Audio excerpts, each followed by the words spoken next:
Municipal ఎన్నికల ఫలితాలు అధికార కాంగ్రెస్ పార్టీకి ఆశించిన స్థాయిలో అనుకూలం లేకపోయాయని ఆ పార్టీ నేతలు అంగీకరిస్తున్నారన్నమాట.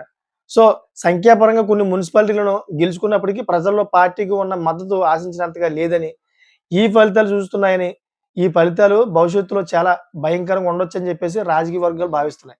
ప్రతిపక్ష బీఆర్ఎస్‌పై శ్రేణులు గట్టి పోటీ ఇచ్చి అనేక ప్రాంతాల్లో ప్రభావం చూపించినట్లు విశ్లేషకులు చెబుతున్నారు. బీఆర్ఎస్ అభ్యర్థులు కాంగ్రెస్ అభ్యర్థులకు సమానంగా పోటీ ఇచ్చి అనేక మున్సిపాలిటీలను కైవసం చేసుకున్నారంటున్నారు.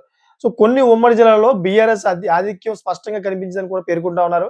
అయితే మున్సిపల్ ఎన్నికలు పార్టీ విజయానికి ముఖ్యమంత్రి విస్తృతంగా ప్రచారం నిర్వహించారు. ప్రతి పార్లమెంటు పరిధిలో ఒక మంత్రికి అంటే బాధ్యతలు కూడా అప్పగించారు. ఎంపీలు మరియు ఎమ్మెల్యేలను కూడా ప్రచారంలో పాల్గొన్నట్లు చేశారు. పలు ప్రాంతాల్లో స్వయంగా ప్రచారం చేసినప్పటికీ, పట్టణ ప్రాంతాల్లో ప్రచారం చేయనప్పటికీ, పట్టణ ప్రాంతాల్లో కాంగ్రెస్ పార్టీకి ఆశించిన ఫలితాలు రాలేదని పార్టీ వర్గాలు తీవ్ర చర్చ జరుగుతుందన్నమాట. ఒక రకంగా చెప్పాలంటే సీఎం రేవంత్ రెడ్డికి ఇది భవిష్యత్తులో తీవ్ర విషాదం అని చెప్తా ఉన్నారు. ఎందుకంటే మున్సిపాలిటీలోని కొంచెం ఎదురు దెబ్బ తగిలింది. మున్సిపాలిటీ దానికి గుణపాఠం నేర్పిస్తుందని చెప్పేసి చెప్తా ఉన్నారు. ఎందుకంటే తెలంగాణలోని రేవంత్ రెడ్డి చేసిన పనులు కొంతమందికి డీప్ లెవెల్‌గా అయితే నచ్చట్లేదు. ఆ నచ్చకపోవడం వల్ల ఈ మున్సిపాలిటీ ఎలక్షన్‌లోని వాళ్ళు ప్రతీకారం తీర్చుకుంటారని చెప్తా ఉన్నారు. మరి రాబోయే రోజుల్లో అది బీఆర్ఎస్ వైపు తిరుగుతుందా? లేక బీజేపీ వైపు తిరుగుతుందా? అని వేచి చూడాలి. నాకు తెలిసిన మట్టుకైతే ఎక్కువగా బీఆర్ఎస్ వైపు వెళ్తదేమో అని అవకాశం అనిపిస్తుంది నాకు.